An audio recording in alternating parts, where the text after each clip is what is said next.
ভারত বাংলাদেশ সীমান্তের চরবাজারে উদ্ধার পরিত্যক্ত ড্রোন। বাংলাদেশ সীমান্ত থেকে মাত্র 20 মিটার দূরবর্তী অভিজিৎ কুরির বাড়ি থেকে উদ্ধার হয়েছে এই ড্রোন।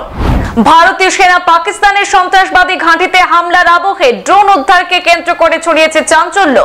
ড্রোনটি বাংলাদেশ থেকে পাঠানো হয়ে থাকতে পারে বলে সন্দেহ করা হচ্ছে।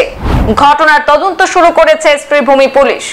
ভারত এবং পাকিস্তানের মধ্যে যখন এক চাপানোতর পরিস্থিতি সৃষ্টি হয়েছে, ঠিক সেই সময় ভারত বাংলাদেশ সীমান্তবর্তী করিমগঞ্জ তথা বর্তমান শ্রীভূমি শহরের চরবাজার এলাকায় পরিত্যক্ত অবস্থায় একটি ড্রোন উদ্ধার করা হয়েছে।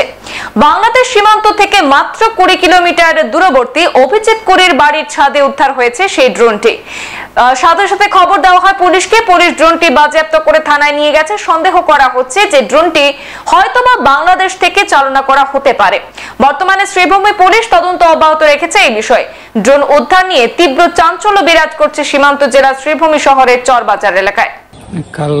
কালকে রাত্রে 11:30 বাজে একটা ড্রোন এর মতো একটা জিনিস আমার ছাদের উপরে পড়ছে।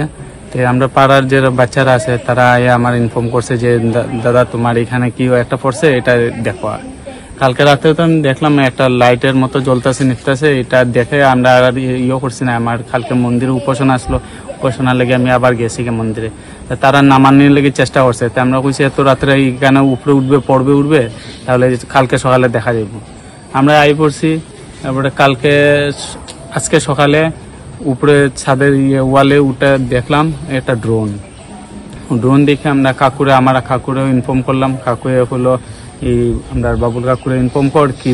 আর এখানে যে আছে পাকিস্তান ইন্ডিয়ার একটা প্রবলেম চলতেছে, যুদ্ধের দেখতেছে যদি স্পাই ক্যামেরা দিয়ে করতে পারে ইনফর্ম করে দেয়। যদি পুলিশ লাগে পুলিশ আইয়া রিকভারি করুক, তোরা নামাইস না এইখানে। এরপরে বাবুল কাকুরে ইনফর্ম করলাম। বাবুল কাকু বলেছে এটা কর, তোরা দৌড়াদৌড়ি করিস না, আমি পুলিশ ইনফর্ম করতেছি।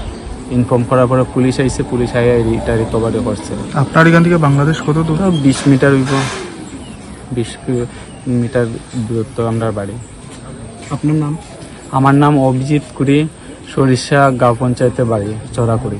সংবাদ এই পর্যন্তই। পরবর্তী অন্যান্য আপডেট পেতে অবশ্যই সাথে থাকুন। ধন্যবাদ।